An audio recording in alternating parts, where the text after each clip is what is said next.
Speaker number 4, Claudia Mitchell-McLeod. I see you. I see you, Claudia Mitchell-McLeod.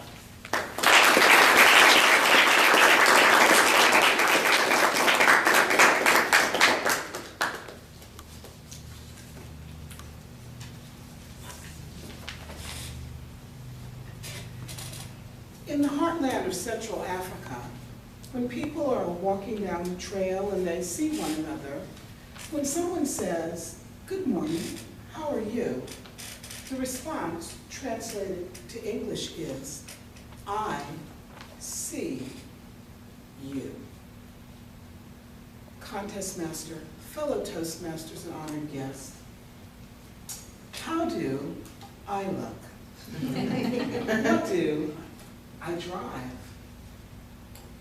Where do I shop?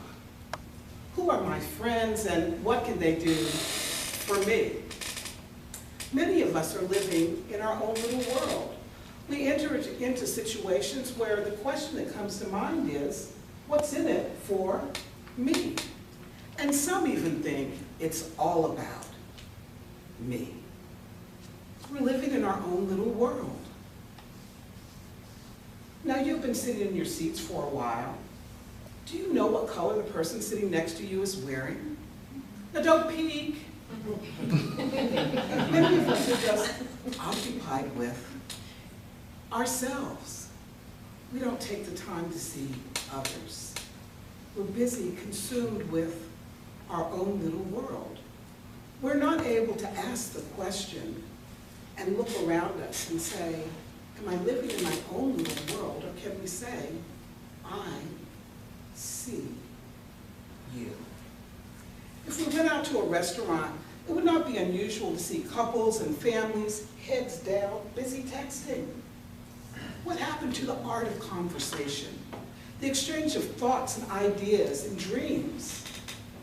We've seen the small child that's excited about sharing with their parents something exciting that's happened in their day, and the mother or father that says, not now, I'm busy.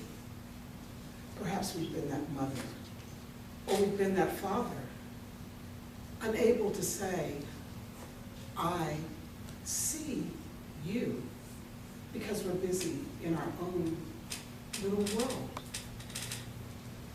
There are people hurting all around us, people that have experienced various past and pain. Do we really see? When we're going to work and we're driving, there's someone standing on the sidewalk with a sign that reads, "We'll work for food." There's a disabled vehicle. Do we just drive by? Can we say that we're living in our own little world? Can we say, I see you? There are people hurting around us everywhere. Why, just a few months ago, a woman shared with me that when she was growing up, she saw her father rape her mother. She experienced sexual abuse from her father. A few weeks ago, some of my former colleagues suddenly found themselves unemployed, as their employer told them their services would no longer be needed. And then I heard about a mother. She'd gone to college. She met her Prince Charming, her Romeo, the love of her life. They fell in love, they got married, they had children. One morning, she woke up and she noticed her husband didn't get up at the usual time. And she got the children together and she came back to the bedroom and she found her husband was dead. Life happens. They're hurting people all around, and many times nobody knows because we're so busy in our own little world. So, who do we really know? Who do we see? Do we see our parents? Do we see our siblings? Do we see our best friend, our spouse, our children? Do you really know you? Many of us are just in situations where Someone has selected a path for us. Perhaps it's a family business we were expected to continue. Perhaps it was a teacher or a coach that told us, you'll make a good fill in the blank. Do you really know you? To see those around you, you have to be intentional. It takes time. It takes pausing to give a smile. It takes engagement to ask that question, how are you? And wait to hear the answer. It takes caring. And sometimes it takes sharing. It takes being there.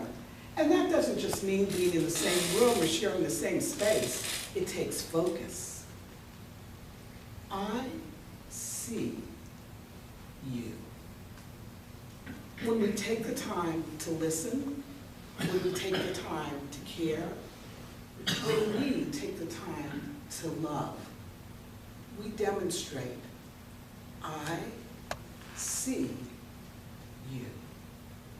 So what I wear and where I work, what I drive, where I spend vacations, where I shop, who my friends are, and what they can do for me, none of that matters.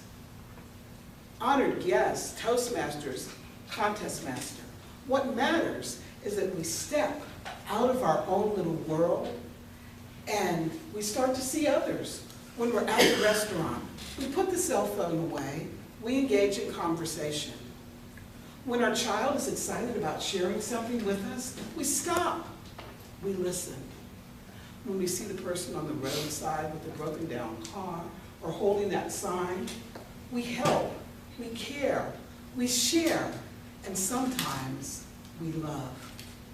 And when we step out of that own little world, when we're walking down the trail of life and pass someone on the journey and they say, how are you? We can say, I see